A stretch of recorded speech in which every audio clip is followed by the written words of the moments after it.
The conference room fell silent. Mark's voice had barely been audible, but his words hung in the air like thunder.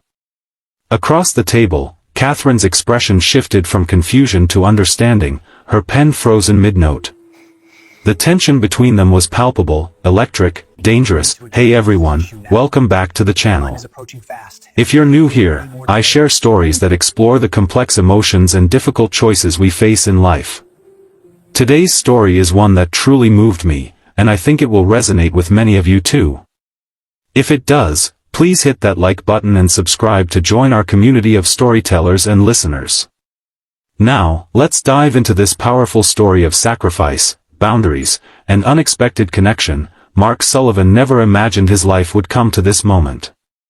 Standing in his boss's office after hours, admitting feelings he had no right to have, watching her face as she processed his rejection. The journey to this point had been paved with grief, struggle, and unexpected connection. 3 years ago, Mark's world shattered when his wife Sarah died from aggressive pancreatic cancer, leaving him alone to raise their 8-year-old daughter Emma.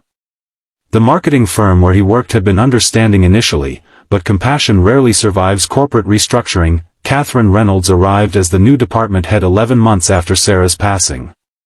At 42, she had built her reputation on ruthless efficiency. Her sleek pantsuits and precise manner of speaking commanded respect, and her track record for turning around underperforming departments preceded her. Mark had heard the rumors, brilliant but merciless, with zero tolerance for personal problems interfering with work. Their first meeting had been brief and clinical.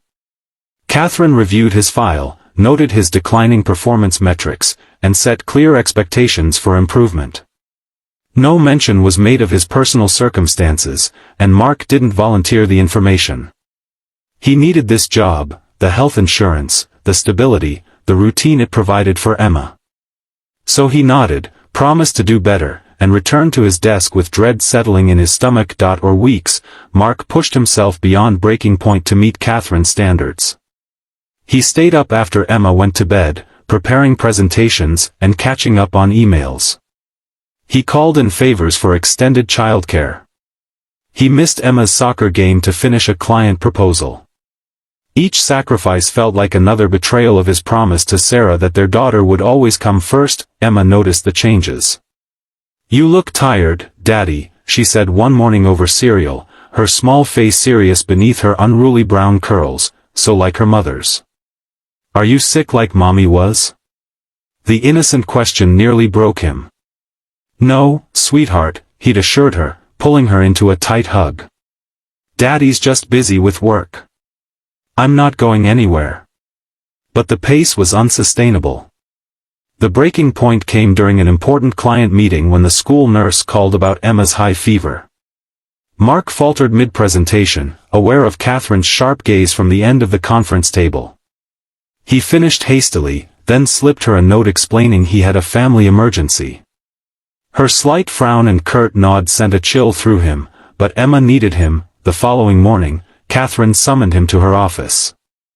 After a night tending to Emma's fever, Mark was running on coffee and anxiety as he faced his boss's displeasure. "Your performance yesterday was disappointing," Catherine began without preamble. "The Westridge account is crucial for our quarterly targets." "I apologize," Mark said, fighting to keep his voice steady.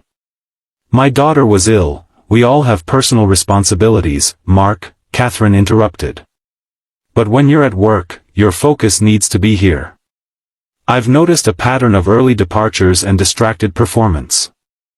Mark felt something snap inside him, not anger, but the quiet breaking of pretense.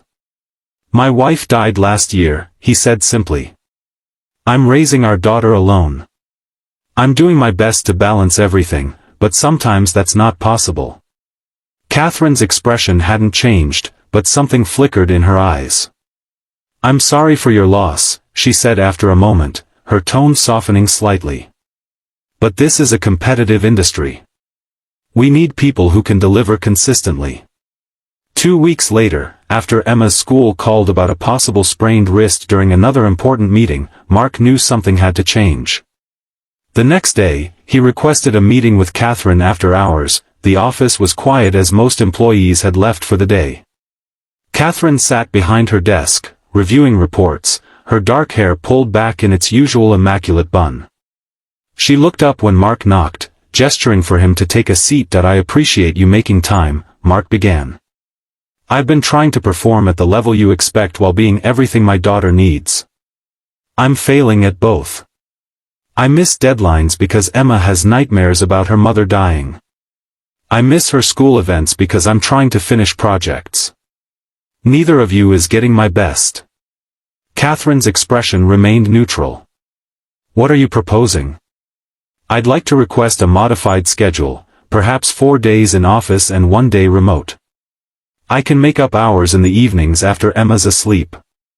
"It's not ideal," Catherine interrupted. "We have deadlines and client expectations that don't conform to personal schedules." Mark felt desperation rising. "I understand that.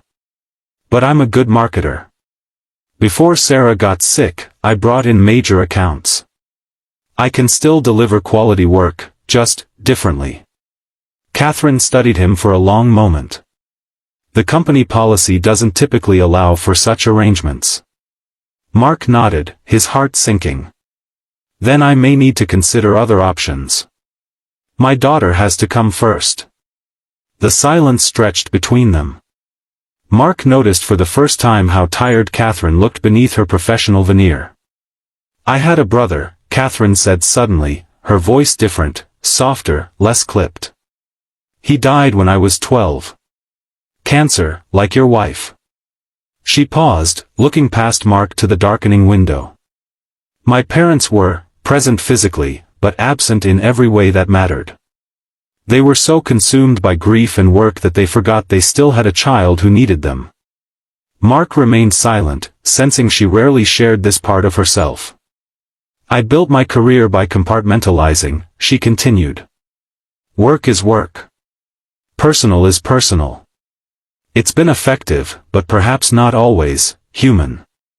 She met his eyes directly. "Your daughter needs you. That's non-negotiable." To Mark's astonishment, Catherine offered him a flexible schedule, 3 days in office, 2 days remote. "This is conditional on performance," she warned. "I'm not doing this out of charity. I'm investing in a valuable employee who needs temporary accommodation." The new arrangement transformed both their lives. Emma's